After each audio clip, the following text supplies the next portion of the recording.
little bit, not different, but I mean, coming back from spring break is always kind of a unique time. We got to be smart about the things we're doing. As you know, we still went for 2.5 hours, kind of spread things out a little bit more. But the game has got to be played. And we've got to continue to play the game. We've got to continue to rep the game. In particular, we've got to rep the older guys.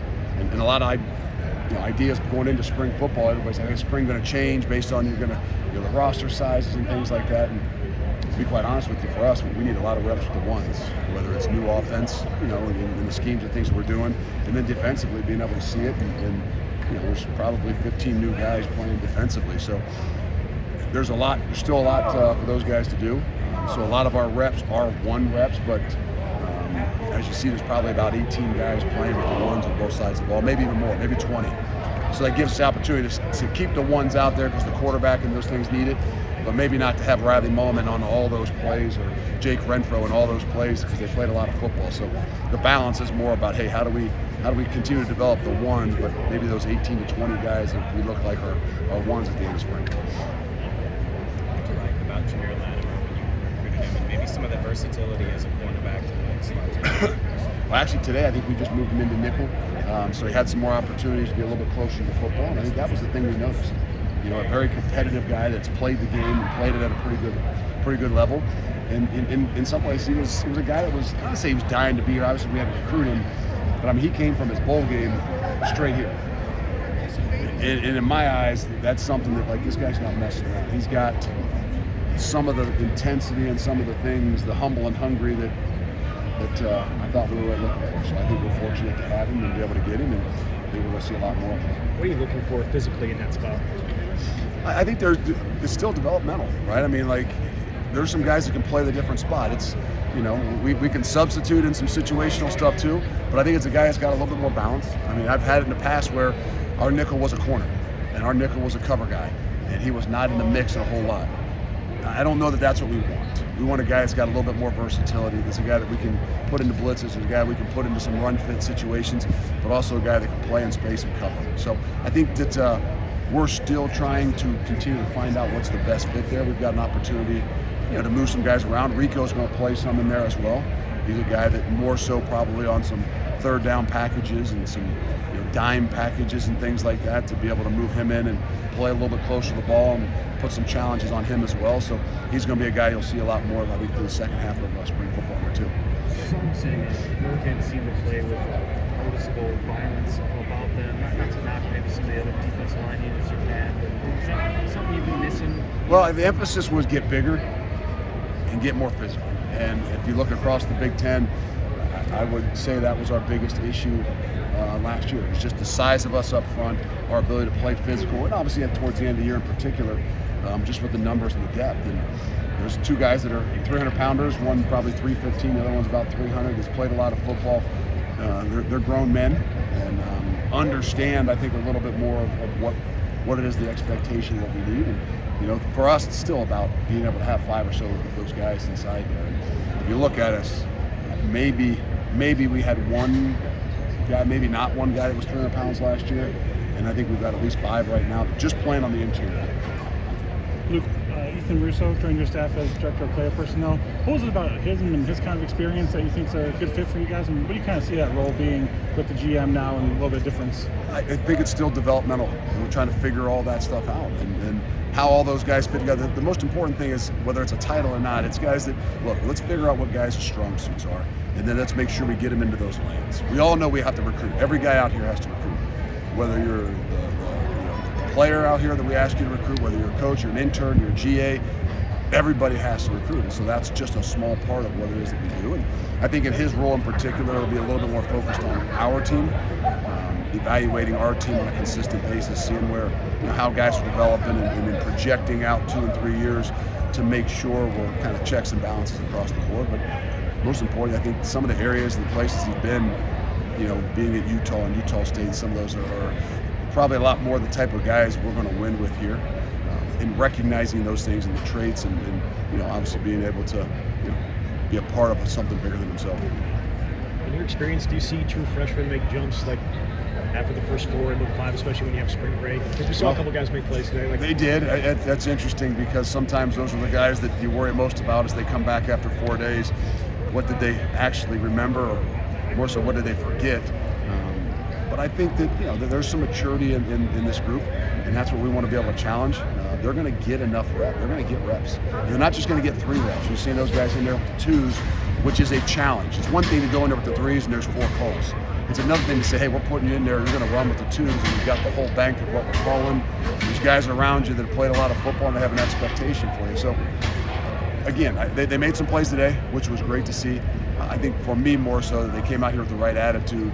It didn't seem like they were nervous or afraid moving up in some of those situations, and I think that goes a lot further than anything else. Do you think this offense has the ability to really test the eyes and challenge defenses with all the movement and all the things that it seems like you're able to do? Yeah, I mean, it's a challenge every day.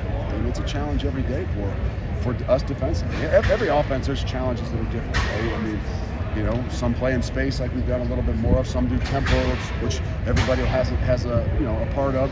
And then there's some that are a little bit more creative with just the eye candy and the things that create some different things. All in all, I think the ability to continue to be balanced, the ability to be able to lean on the positions, and in particular the guys that that are the strongest part of your team. And I think all those things inside, I think it gets some. Puts us in some situations where our offensive line is going to be able to be leaned on a little bit more, have a greater impact in a lot of different things, whether it's because there's some different motions and things like that. But I just think it doesn't allow people to tee off on us, not just in the pass game, but in particular in the run game. You spoke a little bit on that top end group. What have you seen from the veterans in terms of maybe growth, refinement so far this week? It's hard to say. It's 5 practices in, and you haven't really evaluated the 5th practice. This one's interesting to evaluate as we go back and watch it, because you see where the real maturity is. You see the guys that played a lot of ball, like Riley Mallman or Jake Renfro, and in particular guys up front, that they don't miss a beat when they walk back in here. You really want to see those guys like Kevin Haywood to see what he really look like today.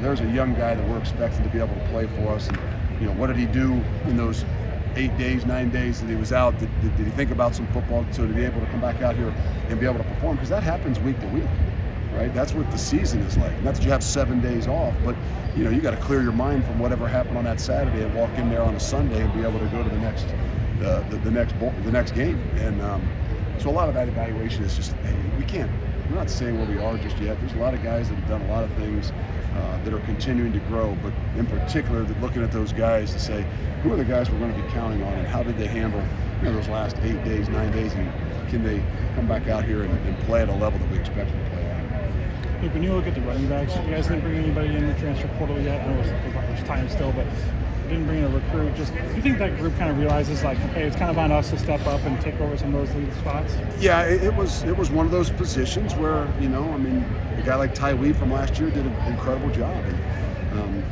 there were some opportunities maybe to have him back, and it's not the easiest thing. You're trying to balance out those rooms, but we felt like we had the youth that we needed. We had some leadership that we needed in Cade Yaconelli, and I think that it gives you a well-rounded group. It's a little thin. I think that that's where you start to recognize how fast those things can change. A guy twists an ankle or pulls a hamstring. But I think that's where we feel really good about the youth of the group. We feel good about the leadership of the group. In this game today, with not playing live, it's probably the one position that you don't know as much about. And until you go live, it's really hard to see what next gear or what true balance that those guys have. What playmaking ability do they have when it's not live situations? So we'll have enough live situations this spring to give them some opportunities to kind of shine even a little bit more. We've seen some of the edge rushers, guys like Thomas Heiberg and Aaron Witt, play a little bit further away from the line, especially today in practice. Can you talk about the thought process behind that? Well, Thomas has moved to inside linebacker. So Tom is playing middle linebacker. Aaron Witt is playing a little bit of a hybrid. He'll play some of the edge stuff. He's playing a base 4-down, star linebacker, that's what we're calling him. And just trying to use some more versatility. Again, it gives us a chance to get bigger. You're playing nickel all the time. Now when you can go into a base defense and you can add, a guy that's 6'4", 6'5", 245 pounds as another piece on the field along with those big turn pounders. It was an emphasis for us to be able to get bigger. And obviously the way that we got to practice and what we got to practice against gives us an opportunity to get those guys more reps. What's the conversation like with a guy like Cade Yaconelli to have him come back, considering playing time maybe wasn't there for him last year? Cade's as valuable as anybody on this team, and I think that is an example of what we're talking about. Maybe he didn't get the carries that he would want. He didn't get the opportunities, maybe at the tailback position as much as he'd want. There's a guy that's 4 core special teams for us. There's a guy that, in my mind, is his value to this program is far higher than anybody outside the program knows or believes or understands. And the big part of getting him back was make sure he understood that. Making sure he understood we all want the ball, we all want to have carries, we all, in whatever position we are. For an edge guy, we want to get sacks. But understanding the value and then believing and trusting in the things that are going to be there and the opportunities are going to be there. And that's the beauty of what he's. I always say if we're an offensive line driven program and the culture of what we want to be is that humility that an offensive lineman portrays, it's really what Cade Yakimelli is as well. And he's a big part of this team and this program, whether it's carrying the football or doing a bunch of different things. How special has it been to see the connection between Billy Edwards and Jaden Ballard develop pretty quickly so far this year? The connection that Billy is making with a lot of people is what's going to make him different. And I mean that in a way that not everybody gets to see, but he's a very mature guy that understands, and believes in what team means and looks like, and his ability to connect with a lot of different people in a lot of different groups. You see the balls that might be thrown, but the time spent in other rooms and the time spent with those guys individually is something I think will even show a lot further down the road. And so there are some connections being made, and I think that today was one of those days where he did find Jalen a little bit more and give him some more opportunities. But the big thing for Billy is making sure the connections aren't just there with wideouts, it's there with that front guys as much as anything, and he understands that. We haven't seen Mark Hamper the last 2 times we've been at practice. Mark's out right now, and we don't know exactly when he'll be back. Hopefully we'll get him back here soon. Good? Thank you. All right.